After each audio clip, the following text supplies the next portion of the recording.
They got rid of the white man, and now they're turning their attention on the black guy. Welcome back, guys, to Fog Entertainment, here to review Season 3, Episode 11 of Fear the Walking Dead. And there's a common denominator here in this season. The Mexicans don't seem to like people that aren't Mexican. We've seen it with Walker basically hating the Otto family. And now we're kind of back there with Strand and Daniel. Daniel keeps referring to Strand as a snake, even though Strand technically hasn't really betrayed anyone. If you want to talk about snakes, I think Daniel has been more of a snake-like in this show than Strand has, but no, for some reason there's this big colour code in season 3, and unless you're Mexican, then you're considered a bad guy or a snake. Or well, I guess there is Indians.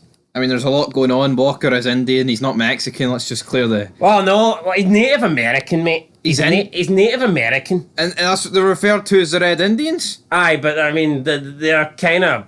they seem to be in the Mexican camp. Alright, well, your geography Well, why is Ophelia one of them then? I don't know, I questioned it at the time. Yeah, because I'm telling you why. Well, why is Nick part of Team White? Well, that's a good question. Whose side would Travis have been on?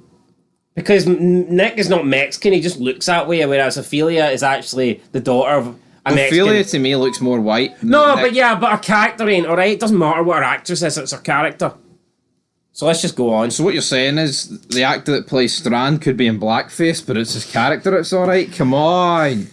Play the game. Anyway, Madison, Strand, Walker walk into a tanker. They drive down the highway. They put us to sleep. This does nothing for me, this combo.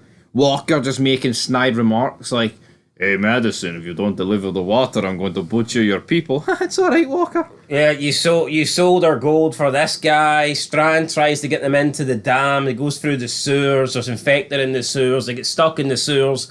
Walker keeps bitching. He wants to give up. He thinks Strand was a waste of money. He thinks Strand left him to a dead end. Eventually, though, Strand was right. He gets them into... There's this big fat Walker, and it's like stuck in the sewers. They have to like break that apart so they can get their way through. Eventually, they get into the dam. They meet Daniel. Daniel's firing shots. Turns out it's Strand. He's going to kill him, but then he sees Madison, and Madison confirms that Strand was telling the truth, that Ophelia is alive. And then after some negotiation, we find out that there's no water available, so it doesn't matter that Strand got them here. The water isn't there, so they can't have any water. Walker then is pissed off with this, and he says that Madison has ruined the lives of her people at the camp, and he says he's gone back to the ranch, and the people can either leave peacefully or they'll be forced off. So this guy here, making, like, just being straight up honest, he's making threats, basically saying to Madison, either your people can leave and you can die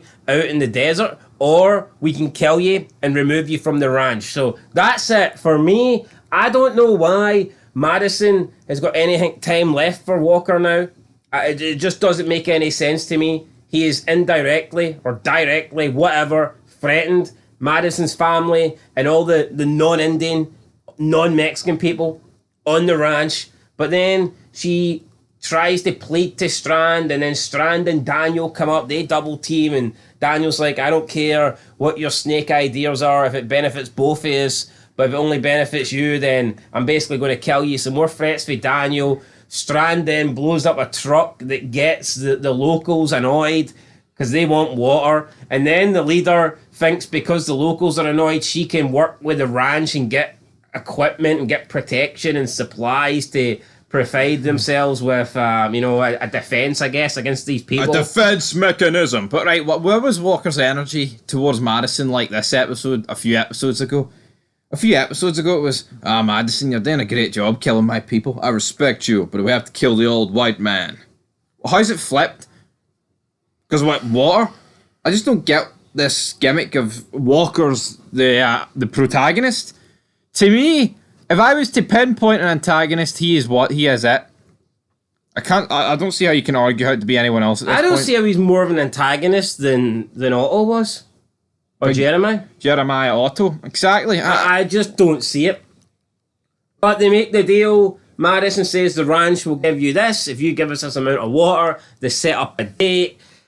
Daniel and Strand say farewell, but Daniel says to him, not really, because you're going to be back here 5 days with my daughter. He doesn't actually care about his daughter. He'd rather look after Lola, who he's only knew for Yeah, about he had the chance 2 to weeks. leave Lola and go back to the ranch and be with his daughter, but he didn't do that. It's like, why didn't he even take the chance to go back and then come back 5 days later with the exchange? Yeah. I don't get it. There was negotiations going on. Madison and Strand end up getting a truck. They have like the share. I mean, I guess they're friends again or whatnot, or they've got that connection going. So they get a truck of water. They're driving down and they see Walker. She beeps a horn at Walker and then stops to let him in. And Walker smells and he jumps in to the truck. And honestly, why the fuck is she picking this guy up? He was on his way back to kick out her people. And if they weren't going to leave peacefully, he was going to kill them. So why are they making out as if, oh, we're all friends with Walker and Walker's a great guy? No, Walker gave her an ultimatum and basically said her people are finished. Yeah, and this guy gets to live. This guy gets all the smiles. This guy gets picked up. Jeremiah fed and watered them, but because Walker wanted him dead, even though he was on the opposing team, they had to kill him. What? I mean, come on. If Madison has any sense, like, it is best that Walker dies. You kill him here. It's your perfect opportunity. Just say he died out there. And you go back and try and explain. No, even if you don't want to kill him, like, why the fuck would you be... Why would you pick him up? I'd leave him. Like, make your own way back. Ah, you dick. Except, yeah. I mean, how long would it have taken him to get back? Probably a decent bit. I know, fuck. I'd have run him over. Why not just say, alright, well, here, this water's ours. This water's... You ain't getting your half. I mean, Strand is everything becoming a white boy. Everything doesn't need to be killed, like, but I just don't understand, like, why... Yeah, no, but... She's so happy to see him, and she's like, oh, look, see, I told you, get it. If she's going to kill Jeremiah, right, and we're in a... I could understand it if he just says, look, this is a waste of time, you wasted our gold, I'm going to go and find another way to get his money or another way to get his water. But he threatened the lives of all the people on the ranch. So why the fuck are they on good terms? He threatened to kill 50 people. I don't get it. I don't get it. We don't get it. We'll never get it. This is how the episode ends. I mean, it was alright. I know you seem to hate on it. I don't know why. I thought it was an okay episode, but I just don't understand, like, why Madison and Walker are allies. She killed his people. He's threatened to kill her people, but they got on well. Jeremiah Otto didn't kill anybody, and we all hate him because he's old and white. I don't get it. I'm going to get a 5 out of 10. But it was an okay episode. You're saying I'm hating on it, right? But we spend pretty much every review bashing the logic of it. I think the logic for this season's out the window. No, I do, but I think the logic's dumb. I don't get it. But overall, I thought the episode was okay. Like, I don't think it was horrible by any means. So, yeah, I think this season's easily the best, but in terms of logic, it's probably the worst season. It's all... Well, actually, I take that. Season 2, where they just killed their buddy in the barn with Chris and Travis, that is one of the most baffling things I've ever seen in my life. Yeah, that was fucking retarded as well. That actually makes this season look like... What would Walker done in that situation? Who knows? Anyway, I'm getting a 5 out of 10. Yeah, I'll give it a 5 out of 10 too. But that's where we're going to leave it, guys. So until next time, peace.